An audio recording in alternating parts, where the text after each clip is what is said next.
오늘 말씀 제목은 교회 공동체 중심이란 무엇인가? 라는 질문의 그런 말씀 제목입니다. 이스라엘 백성들이 애굽에서 얼마 동안 종살이 했는지 혹시 기억하십니까? 한 400년 정도라고 보는데 우리가 430년이다 이렇게 이야기하거든요. 꽤 오랜 시간 몇 대에 걸쳐서 종살이를 했습니다. 그 종살이를 했을 때 이스라엘 백성들에게 익숙한 문화가 있어요. 누구네 문화냐면 애굽, 이집트의 문화가 굉장히 익숙할 거예요.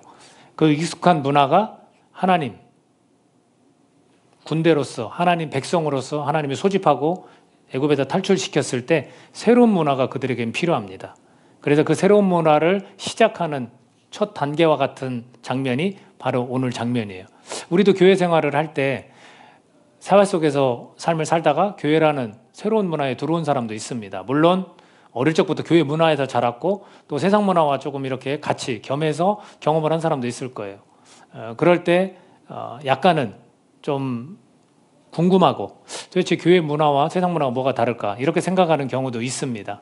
익숙했던 것이 다른 것에 덧입혀져서 또 익숙해지려면 시간이 걸리겠죠.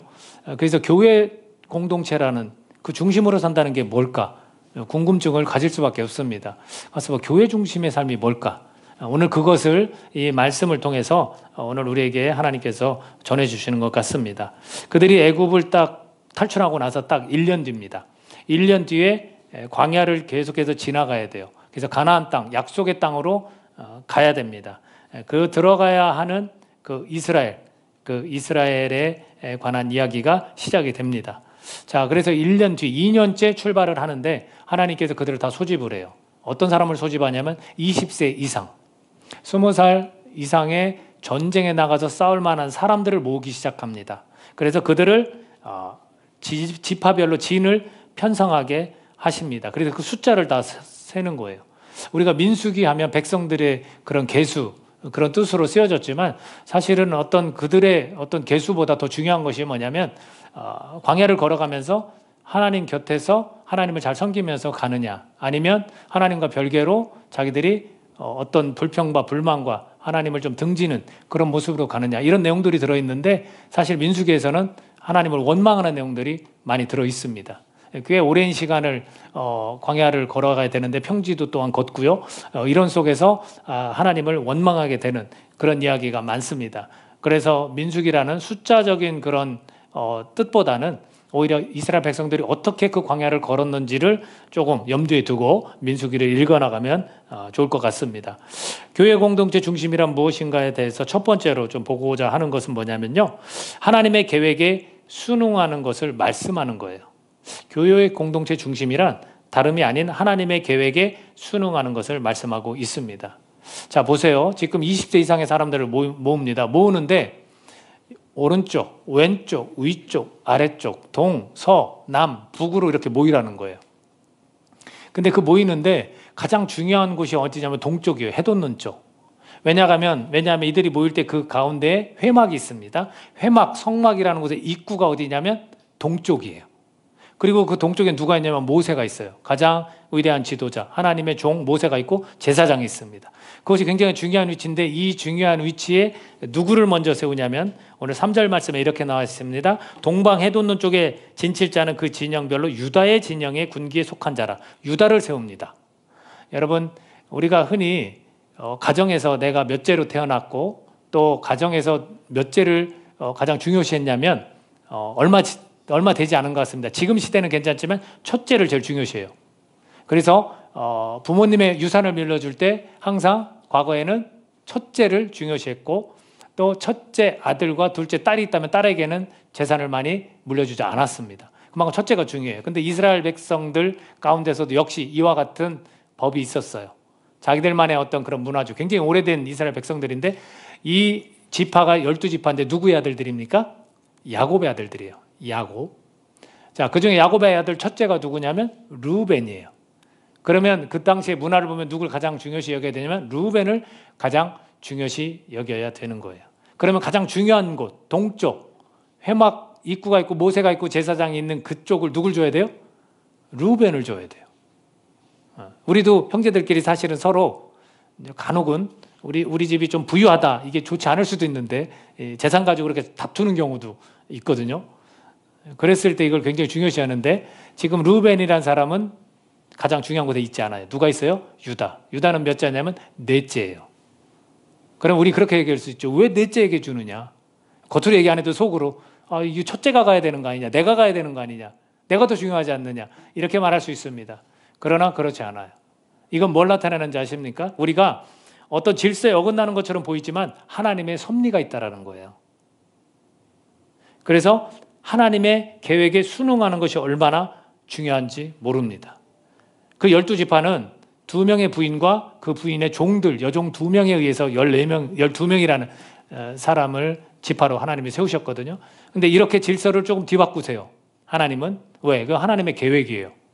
그리고 나서 그 지파들 가운데 요셉이라는 사람이 있어요. 여러분 잘 아시죠? 근데 이 지파 중에 요셉 지파가 있어요? 없어요? 없습니다. 왜냐하면 요셉의 아들 둘이 있습니다. 므낫세 첫째와 에브라임 둘째. 근데 누구를 더 야곱이 축복하냐면 요셉은 첫째를 축복하길 바랬지만 요셉이 이렇게 엇갈려서 축복을 합니다. 그래서 에브라임 그리고 그 다음에 므낫세입니다. 순서를 하나님이 바꾸셔요. 형보다 아우를 더 세워주십니다. 이것도 하나님의 섭리예요. 그리고 레위는 이 군대의 전쟁에 나아갈 수 있는 사람들이 아니라 셋째인데 레위 지파는 따로 세웁니다. 성막을 가운데다 두고 성막 주변을 돌보도록 하고 그 다음 동서남북을 나머지 지파들 세 지파, 12지파를 세우게 되는 겁니다. 여기서 우리가 알 게 뭐냐면 하나님의 계획에 순응하는 것, 그것이 교회 공동체 중심이라는 얘기예요. 오늘 교회 공동체에서 삶을 살아가는 우리도 이런 중심성을 갖고 하나님의 섭리를 우리가 인정할 수 있어야 되는 겁니다. 저를 누구로 세웠냐면 말씀을 전하는 자로 세웠어요. 목사님 말씀 나한테 잘 다가오지도 않고 제 스타일도 아니고 별로입니다. 그럼 제가 올라가서 말씀을 전하겠습니다. 할 수 있을까요? 저보다 더 말을 잘하는 분이 분명히 있을 수 있습니다. 그러나 이곳에 올라와서 할 수는 없습니다. 왜? 하나님께서 이렇게 계획을 하셨기 때문이에요. 이런 거를 그냥 우리는 받아들이는 거예요. 이런 거를 좀 받아들일 수 있는 것, 이것이 얼마나 중요한지 모릅니다. 그래서 우리에게 주어진 것 다 하나님의 섭리예요. 이 우리에게 주어진 것에 최선을 다해야 한다라는 것을 보여주는 거예요. 너는 동쪽을 맡고 너는 서쪽을 맡고 너는 남쪽을 맡고 너는 북쪽을 맡으라라고 했을 때 네, 그렇게 하겠습니다. 내가 최선을 다하겠습니다. 바로 그거예요. 그렇다면 이스라엘 백성을 향한 이런 계획처럼 오늘 우리 교회, 은혜와 영광교회를 향한 계획이 무엇가 있을까? 이것을 볼 수 있어야 되는 겁니다. 이 교회 공동체 중심성이라는 것은 이렇게 하나님의 계획에 우리가 동참하는 거예요. 순응하는 거예요. 우리 교회가 은혜와 영광교회예요. 하나님이 주신 은혜, 예수 그리스도를 통해서 우리에게 주신 은혜 때문에 하나님께만 영광 돌리겠다라고 해서 은혜와 영광교회입니다. 또 하나, 저와 여러분이 세상을 살아갈 때 은혜 없이 살아갈 수 있습니까? 살아갈 수 없어요. 나 혼자 한번 독불장군처럼 한번 살아가 보십시오. 이 세상 그렇게 만만치 않고요. 세상 우리보다 더 강합니다. 그렇기 때문에 우리는 쉽게 넘어지고 무너집니다. 그래서 요구하는 게 뭐냐면 은혜 주십시오. 하나님 저에게 은혜 주십시오. 그리고 여러분 이 땅에서 하나님의 주신 은혜로 하나님 우리에 살아갈 때 영원한 나라에서 우리가 상을 받습니까? 안 받습니까? 칭찬을 받습니까? 안 받습니까? 받습니다. 그 영광이라는 게 있어요. 예수님께서 정말 고난과 고통 가운데 십자가로 가셨지만 하나님 우편에서 영광을 받으셨어요. 오늘 우리도 영원한 나라에서 그 영광을 바라보면서 가자고 해서 은혜와 영광교회입니다. 주신 은혜도 필요하지만 우리에게 주실 은혜도 우리는 구해야 됩니다. 하나님께도 영광을 돌리지만 우리도 영광을 받아야 됩니다. 이것이 하나님이 우리를 향하신 놀라운 계획 아니겠습니까? 이 계획 말고도 또 그것 때문에 우리가 해야 될 일들을 우리가 찾아가는 것, 이것이 얼마나 중요한지 모릅니다. 바로 이런 의미가 교회 공동체 중심인 겁니다. 두 번째는 뭐냐면 이들이 이스라엘이 애굽에서 전쟁, 싸움 연습을 했겠습니까? 못했어요. 왜 못했을까요? 종이기 때문에 그래요. 종살이 하는데 따로 모여서 자기들이 전쟁 연습할 수 있어요? 못해요. 오합지졸이에요. 근데 그들이 60만이라는 큰 인구들이 나와가지고 따로 전쟁 20살, 20살 이상 사람들을 모여서 하나님 뭘 지금 하시냐면 준비를 시키시는 거예요. 전쟁에 나가서 싸워야 돼요. 왜냐하면 가나안에 들어가려면 그냥 너에게 기름진 그 땅을 줄게가 아니에요. 약속이에요. 그러나 들어가려면 싸워야 되는 거예요. 광야를 걸을 때도 침략자들이 없겠습니까? 있겠습니까? 침략자들이 있어요. 맹수들도 동물들도 있어요. 그 가운데 이들이 그걸 지켜내야 되는 거거든요. 그래서 지금 1년이 지나고 2년째 출발할 때 준비하는 삶을 지금 말씀하고 있는 거예요. 여러분, 교회 공동체 중심이란 뭐냐면 준비하는 삶을 말씀하는 거예요. 그래서 20세 이상의 사람들을 전투할 태세를 갖추기 시작을 하는 겁니다. 우리도 마찬가지예요. 우리가 이 땅 가운데 삶을 살아가면서 우리는 전쟁 가운데 사실은 살아가거든요. 그래서 전신갑주를 입으란 말씀이 있습니다. 전신갑주를 입으라. 에베소서 6장 12, 13절인데 우리 같이 한 목소리 한번 읽어볼까요? 화면을 보고 자, 한번 같이 읽어보겠습니다. 에베소서 6장 12, 13절 시작. 우리의 씨름은 혈과 육을 상대하는 것이 아니요 통치자들과 권세들과 이 어둠의 세상 주관자들과 하늘에 있는 악의 영을 상대합니다. 그러므로 하나님의 전신갑주를 취하라. 이는 악한 날에 너희가 능히 대적하고 모든 일을 행한 후에 서기 위함이라. 얼마나 치열한 싸움이 우리를 기다리고 있으면 우리는 전쟁 가운데 사실은 놓여주는 거예요. 영적 전쟁이다 이런 표현도 많이 쓰잖아요. 세상에 나가서 살아가는 거 얼마나 힘들어요. 그래서 구원의 투구를 쓰라 말씀하시고 의의 흉배를 두르라 말씀하십니다. 믿음의 방패를 들고 성령의 검 말씀을 들고 살아라. 구원의 이 신을 복음의 신을 신어라. 이런 표현들을 쓰고 있잖아요. 이것을 갖추는 곳이 어디입니까? 교회 공동체예요. 이스라엘 백성들을 지금 군대로 하나님이 갖추기 위해서 시작을 하는 거예요. 이런 준비하는 삶, 이런 거에 의하여 교회 공동체 중심의 삶이 필요한 거예요. 교회 공동체에서 그거를 우리가 갖추고 나아가는 겁니다. 세상 가운데 이뿐이 아니죠. 이 이스라엘 백성들이 어디로 들어가야 됩니까? 약속의 땅 가나안으로 들어가야 돼요. 가나안은 주로 우리에게는 어디를 가리키냐면 천국, 저 천성을 가르칩니다. 우리도 저 천성을 가기 위해서는 우리는 싸워야 되는 거예요. 믿음을 지켜야 되는 거예요. 철로 역정만 봐도 그렇잖아요. 계속해서 저 천성을 가기 위해서 믿음도 흔들렸다가 유혹거리도 있다가 그것도 이겨냈다가 쓰러졌다가 다시 한번 일어나는 이런 모습들이 있다라는 겁니다. 이스라엘 백성들이 가나안까지 가기 위해서 전쟁도 치러야 되고 공격의 대상으로도 표적이 됩니다. 우리는 어떻습니까? 우리도 마찬가지죠. 그 믿음을 지켜나가지 못하게 하기 위해서 사탄이 우리를 공격도 합니다. 때로는 믿지 않는 사람들과의 관계 속에서 우리는 우리 믿음이 흔들리기도 한다라는 거죠. 그래서 우리는 이 준비하는 삶을 계속해서 살아나가야 되는 겁니다. 그래서 교회 공동체 중심이란 그런 것들을 의미하는 거예요. 저와 여러분이 교회에서 공동체 생활을 하면서 준비하는 삶을 잘 준비하셔서 주님 만나는 그날에 칭찬받을 수 있기를 간절히 바랍니다. 그리고 세상 가운데서 여러분 전신갑주를 입고 승리할 수 있는 삶으로 이어지기를 간절히 바랍니다. 세 번째는 뭐냐면 세 번째 교회 공동체 중심이란 삶에서 서로를 지켜주는 것을 말씀합니다. 자, 보세요. 이 진을 편성한 걸 보세요. 동, 서, 남, 북. 수많은 사람들이 이렇게 지키고 있어요.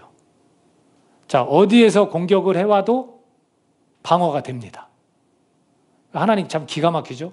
야, 일렬로 서라 좀. 성막 맨 앞에다 두고 내가 대장이니까 성막을 주고 일렬로 쫙 서. 이렇게 안 하셨어요. 성막을 중심으로 동그랗게, 그래도 동서남북 어디에서 침입이 와도 다 막아낼 수 있도록. 여러분, 공동체 중심의 이런 교회 공동체 중심은 바로 이런 거예요. 서로 이렇게 지켜주는 거예요. 자, 3절에 보니까 동방 해돋는 쪽에 진을 치고요. 그리고 또 10절에 보니까 남쪽에 루벤 군대가 진을 치고요. 또 다른 두 지파도 같이입니다. 서쪽에 에브라임 군대가 진을 친다고 18절에 이야기하고요. 또 25절에 보니까 북쪽에 단 군대가 진을 칩니다. 나머지 두 지파들도 같이 세 지파, 세 지파, 세 지파, 세 지파 이렇게 진을 칩니다. 서로의 안전을 책임지는 진편성이란 이야기입니다. 여러분, 자기 안전 자기가 지켜야 된다고죠? 아무도 나를 못 도와준다고죠? 그게 세상의 논리예요. 그러나 교회는 그렇지 않습니다. 어떤 사람이 세상 가운데 쥐어 터져서 피 철철 흘리면서 아파가지고 기어왔어요. 그러면 야, 힘내. 네가 가서 한번 잘 해봐. 네가 잘못했으니까 그러겠지. 이렇게 말하는 게 교회입니까? 아니죠. 어떻게 합니까? 안아주는 거죠. 고생했다. 무슨 일이 있었던 거야? 나한테 말해봐. 내가 들어줄게. 여러분, 이스라엘 백성들이 하나님이 보실 때는 다 연약한 존재거든요. 전쟁도 치러본 사람들이 아니에요. 종살이만 400년 동안 했던 사람들이에요. 우리도 마찬가지예요. 우리가 세상에 나가서 홀로 서기 그게 가능합니까? 힘들고 어려워요. 그 가운데 왜 공동체를 주셨는가? 서로가 힘들 때 기댈 수 있도록 하기 위해서예요. 보듬어주고 안아주기 위해서예요. 서로 사랑할 때 하나님이 살아계심을 세상 사람들이 본다고 말씀하십니다. 교회라는 곳이 딱 들어섰을 때 너무 따뜻하다. 야, 저 사람들 어떻게 저렇게 서로를 위하고 삶을 저렇게 터치하고 안아주고 또 저렇게 믿음에서 곁길로 가려면 충고하고 책망하고 어떻게 이럴 수 있을까? 그게 사랑이잖아요. 그것을 하기 위해서 진을 이렇게 배치한 것처럼 오늘 우리 교회 공동체도 바로 그런 모습입니다. 사방에서 서로를 지켜주는 거예요. 여러분, 교회를 예수님께서 피를 흘리셔서 교회를 샀다라는 말씀을 합니다. 하나님께서 그렇게 교회를 세우셨어요. 교회가 세워진 건 예수님 피를 흘리셨기 때문에 교회가 세워진 거예요. 그 십자가 달리신 걸 믿는 자들이 모인 게 교회고 그걸 에클레시아라고 세상 가운데 있었지만 구별하여 불러냈기 때문에 그 단체 모임을 교회라고 그럽니다. 그러면서 교회를 뭐라고 표현하냐면 한 몸이다. 제가 서 있는 이 몸처럼 여러분의 이런 예쁜 모습처럼 멋있는 모습처럼 한 몸이다. 머리가 누구예요? 예수님이라 말씀하십니다. 나머지는 뭐 어떤 사람은 오른팔, 왼팔, 손톱, 뭐 다 허리, 뭐 어디든 다 될 수 있어요. 귀, 눈 다 될 수 있습니다. 그래서 교회는 한 몸이다. 이렇게 말씀하시면서 저에게 들려주신 말씀이 있어요. 여러분 같이 웃고 같이 울어라. 마치 어느 교회 슬로건처럼 들리죠? 이건 그 교회 슬로건이 아니라 주님의 말씀이에요. 고린도전서 12장 26절 한번 같이 읽어볼까요? 자, 시작. 만일 한 지체가 고통을 받으면 모든 지체가 함께 고통을 받고 한 지체가 영광을 받으면 모든 지체가 함께 즐거워하느니라. 여러분 뭐 이렇게 흔히 뭐 일을 하다가도 그렇고 손톱 요 끝에나 이런데 뭐 딱 가시나 뭐 찔르면 얼마나 아파요. 제일 먼저 오는 게 여기예요. 제일 먼저 아픔을 아는 게 누구예요? 머리예요. 예수님이에요. 그러면 이 아픔을 다른 요런 데는 못 느끼는 거예요? 다 느끼죠. 같이 다 느끼죠. 그런 거예요. 교회 공동체란 그런 거 아닙니까? 누가 한 사람이 아파하면 같이 울고 같이 슬퍼하는 거예요. 그리고 좋은 일이 생겼고 하나님께 영광 돌리는 일이 생겼어. 그러면 너무 즐거운 거예요. 감사하다고 하는 거예요. 좀 멋쩍긴 하지만 우리 교육관 이렇게 지을 때 우리 지체 중에 한 분이 헌금을 하셨어요. 그럼 돈 있나 보네. 이렇게 얘기하면 돼요, 안 돼요? 안 되죠. 감사한 거죠. 그거 우리 그런 거 뭐 이 사람이 돈 있고 없고 따지는 사람들이 아니잖아요.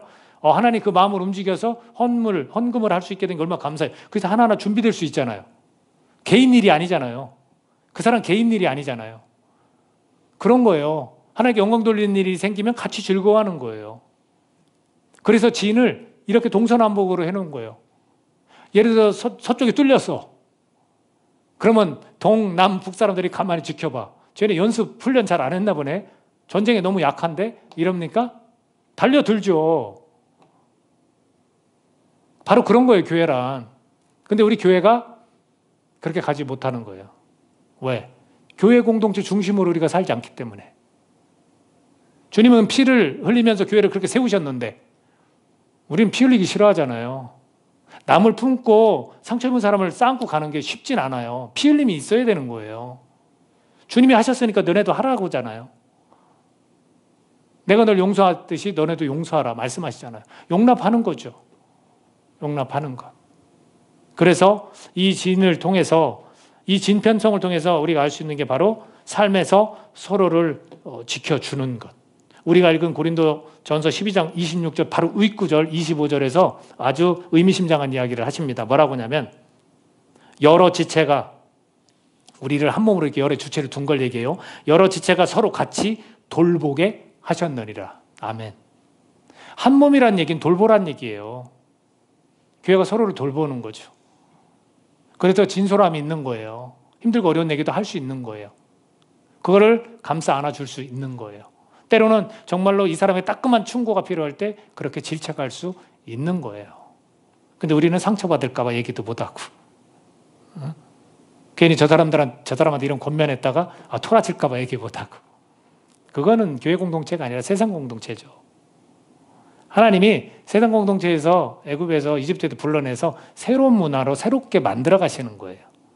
오늘 우리도 이러한 교회 문화가 오늘 우리를 새롭게 해서 세상 가운데 다시금 들어가도록 하시는 겁니다. 다만 교회 공동체 중심으로 우리가 살지 못했기 때문에 우리가 그런 모습에 의아야 하고 실망을 하고 그러는 겁니다. 오늘 여러분들이 이런 실망했던 모든 모습들을 다 버리고 주님께서 이스라엘 백성들을 이렇게 새롭게 막 조직을 만들어서 하듯이 오늘 우리도 하나님께서 이렇게 교회를 만드셨구나라고 받아들이실 수 있기를 바랍니다. 마지막 네 번째가 뭐냐면 교회 공동체 중심이란 무엇일까? 예배로 함께하는 것을 말씀합니다. 예배로 함께하는 것. 자, 보세요. 20세 이상 다 이해가 돼요. 20살 전쟁에 나갈 수 있는 사람들 뽑은 거 참 잘하셨네. 사방으로 모아서 서로를 지키게 하는 거 참 잘하셨네. 근데 이상해요. 그들이 다 어디를 바라보고 있는지 중앙을 바라보고 있어요. 중앙에 뭐가 있어요? 텐트가 있어요. 텐트. 회막, 성막.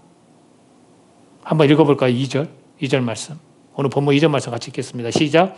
이스라엘 자손은 각각 자기의 진영의 군기와 자기의 조상의 가문의 기호 곁에 지인을 치되 회막을 향하여 사방으로 치라. 어디를 향하여 서라는 거예요? 회막을 향하여. 여러분, 예배로 함께 한다는 것은 뭐냐면 하나님 중심으로 삶을 살아라는 거예요. 다 어디를 보고 있어요? 가운데를 보고 있는데 거기에 뭐가 있어요? 텐트가 있다니까요. 회막, 성막이 있다라는 거예요. 하나님 중심의 삶을 살아야 된다라는 거예요. 자, 이들이 1년 전에 출애굽을 하고 하나님을 만난 곳이 어디였냐면 특별해요. 모세만 만났어요. 지도자만 만나줬어요. 어디에서? 시내 산에서, 높은 곳에서 막 구름이 이렇게 막 끼고 안개가 끼고 우리 산에 올라가면 보이는 것처럼 막 산신령 나타나는 것처럼 하나님이 그렇게 모세만 만나줬어요. 근데 지금 그 하나님을 어떻게 했어요? 아래로 내려오셨어요. 어디로? 우리 곁으로, 회막으로, 성막으로, 텐트 안으로 임재하겠다는 거예요. 직접적으로 사방에 있는 모든 사람들이 다 볼 수 있도록 오신 거예요. 우리 곁으로 내려오신 거예요. 자, 지금 우리 이 시대를 살아가고 있는 우리 크리스천들, 하나님이 어떻게 오셨습니까? 이 땅에 내려오셔서 예수님으로 우리에게 오셨어요. 지금 어디 계셔요?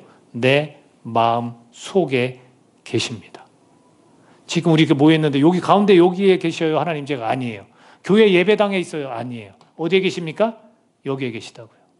여러분 가슴 속에 우리 존재 안에 거하신다고요. 점점 하나님은 이렇게 높은 곳에 계시지만 점점 낮아지셨어요. 이게 신앙이잖아요. 낮아지는 거예요. 여러분 높아지고 싶으세요? 그럼 낮아지십시오. 하나님이 높이실 겁니다. 이게 신앙이에요. 점점 낮아지셨어요. 성육신 그러잖아요. 거룩한 분이 육신에 몸을 입고 오신 거예요. 그래서 우리 안에 지금 계시다고요. 우리 안에. 하나님은 늘 이렇게 하나님의 백성들과 함께 하시고자 하는 거예요. 그러면서 그 회막 성망을 바라보고 삶을 살아가라는 거예요.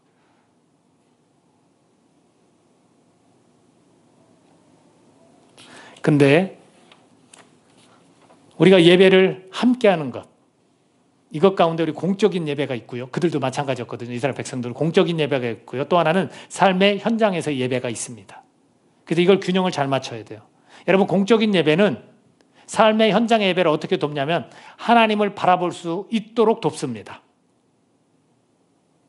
이 공적인 예배 오늘도 여러분들 말씀 들으실 거예요. 그럼 감동이 되시는 분들도 있고 다시 한번 귀로 듣고 깨닫는 분들도 있을 거예요. 그리고 기도할 때 간절하게 기도하는 분들도 있을 거예요. 자, 다시금 삶의 현장으로 여러분 나가실 겁니다. 거기에서 내가 하나님을 다시금 바라봐야지.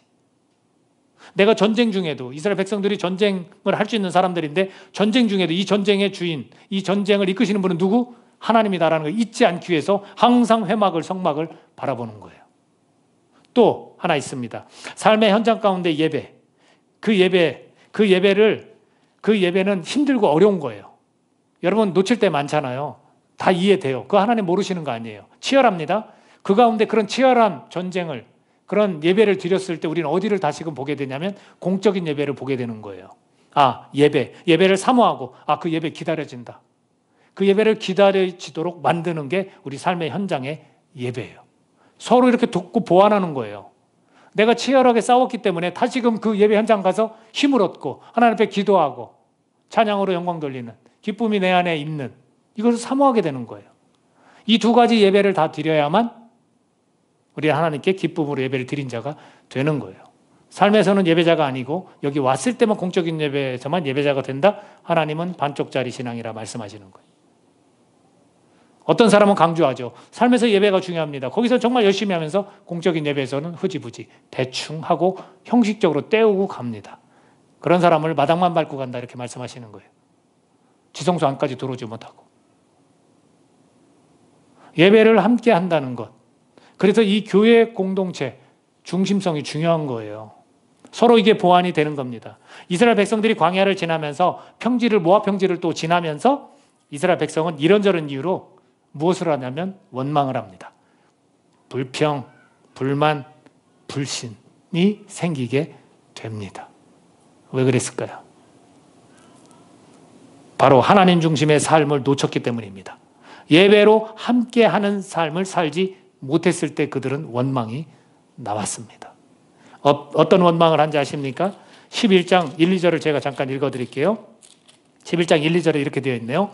여호와께서 들으시기에 백성이 악한 말로 원망하네. 여호와께서 들으시고 진노하사 여호와의 불을 그들 중에 붙여서 진영 끝을 사르게 하심에 백성이 모세에게 부르짖음으로 모세가 여호와께 기도하니 불이 꺼졌더라. 악한 말로 원망했어요. 그러니까 하나님이 진영을 딱 끝자락을 불살르셨다고 그랬어요. 여러분, 하나님 앞에 우리가 온전히 하나님 중심의 삶을 살지 못할 때, 예배로 함께하지 못할 때, 하나님의 임재를 경험하지 못한 예배를 드렸을 때 우리는 원망하게 돼 있습니다. 또 14장에 가서 이제 가나안 땅에 딱 들어갑니다. 정탐꾼으로 갔어요. 정탐꾼으로 갔을 때 나머지 두 사람만 빼고 모든 사람들이 부정적인 얘기를 했죠. 그걸 들었을 때 이스라엘 백성들이 어떻게 했는지 아십니까? 이렇게 이야기를 합니다. 모세와 아론을 원망하죠. 그러면서 차라리 이집트에서 우리가 죽었으면 더 나았겠다. 차라리 저 광야에서 죽었으면 더 나았겠다. 왜 우리를 칼에 쓰러져 죽게 하는가? 라고 원망을 합니다. 그러면서 한 지휘관을 우리가 세우고 애굽으로 다시 돌아가자. 이렇게 이야기합니다. 여러분, 우리가 이 예배 가운데서 이 예배에서 하나님을 경험하지 못하면 다시금 우리는 세상에 나가고 싶은 마음이 자꾸 들어요. 별거 없네. 교회 공동체 별거 없네. 차라리 내가 세상에서 세상 친구들이 더 나한테 잘해주네. 여러분, 믿음 흔들리게 되고요. 다시 애굽으로 돌아가고 싶은 거예요. 왜? 누구에게나 어려움은 닥칩니다. 그러나 내가 하나님 중심일 때 그 어려움을 어려움으로 보지 않습니다. 그 어려움을 능히 넘기게 해주시는 하나님을 저는 신뢰하고 믿습니다. 그렇기 때문에 견디고 이겨낼 수 있는 거예요. 누구에게나 닥칠 수 있는 일들이에요. 그러나 그걸 놓쳤을 때 우리는 그냥 쓰러지는 거죠. 아니면 우리는 그냥 그 앞에 엎드러지는 거예요. 끌려가는 겁니다. 그것을 오늘 이 진영 안에 중앙에 회막을 성막을 두신 이유인 것입니다. 끝으로 왜 우리가 이 예배자로서 함께 예배를 드리는 것이 중요한지를 주님께서 말씀하신 부분이 있습니다. 여러분, 성경을 가지고 계신 분들은 한번 찾아보면 좋고요. 없으신 분은 제가 읽을 때 잘 귀 기울여 들으십시오. 6장입니다. 민수기 지금 6장 22절에서 27절까지입니다. 왜 예배가 중요한지를 하나님이 직접 말씀하시는 거예요. 자, 22절부터 27절까지 제가 읽어드리겠습니다. 여러분, 눈으로 따라오십시오. 여호와께서 모세에게 말씀하여 이르시되 아론과 그의 아들들에게 말하여 이르기를 너희는 이스라엘 자손을 위하여 이렇게 축복하여 이르되 여호와는 내게 복을 주시고 너를 지키시기를 원하며 여호와는 그의 얼굴을 내게 비추사 은혜 베푸시기를 원하며 여호와는 그 얼굴을 내게로 향하여 드사 평강 주시기를 원하노라 할지니라 하라. 그들은 이같이 내 이름으로 이스라엘 자손에게 축복할지니 내가 그들에게 복을 주리라. 아멘. 여러분, 함께 예배드리는 게 왜 중요하다고 했어요? 왜 제사장을 세웠어요? 선포하는 거예요. 하나님이 복을 주기 원하신다는 거예요. 하나님께서 지키시기 원하시고 하나님의 은혜 베푸시고 평강 주신다는 거예요. 이 복을 가지고 세상에 나가면 우리는 넉넉히 삶을 싸워 이길 수 있을 겁니다. 그래서 함께 예배드리는 것이 중요합니다. 하나님은 복을 주기 원하십니다. 여러분, 우리가 이 교회 공동체 중심의 삶을 산다는 것, 이것이 이와 같이 엄청난 중요성을 하나님은 처음부터 이스라엘 백성이 첫 발을 내디딜 때 주님은 그 진을 통해서, 진 편성을 통해서 오늘 우리에게 말씀해주고 계십니다. 저와 여러분이 함께 예배드리는 것, 하나님 중심의 삶을 살아가실 수 있기를, 교회 공동체를 통해서 정말 그렇게 살아가실 수 있기를 간절히 소원합니다. 또한 우리가 삶에서 서로를 지켜주는 것, 이것이 교회 공동체예요. 그래서 교회 공동체 중심으로 우리가 삶을 살아가야 될 필요성이 있습니다. 그리고 저와 여러분은 계속해서 준비되어야 합니다. 이미 다 준비된 사람은 없어요. 계속 준비되어져 주님 만나는 그날까지 우리는 준비된 삶을 교회 공동체와 함께 우리는 살아가는 것이고요. 또 하나님의 계획에 우리는 순응하는 것, 이것이 교회 공동체 중심의 삶입니다. 주어진 것에 여러분 최선을 다하고 정말로 하나님이 나를 통해서 세우신 그 계획을 바라보실 수 있기를 예수님의 이름으로 축복합니다. 이 시간 함께 우리 기도하는 시간을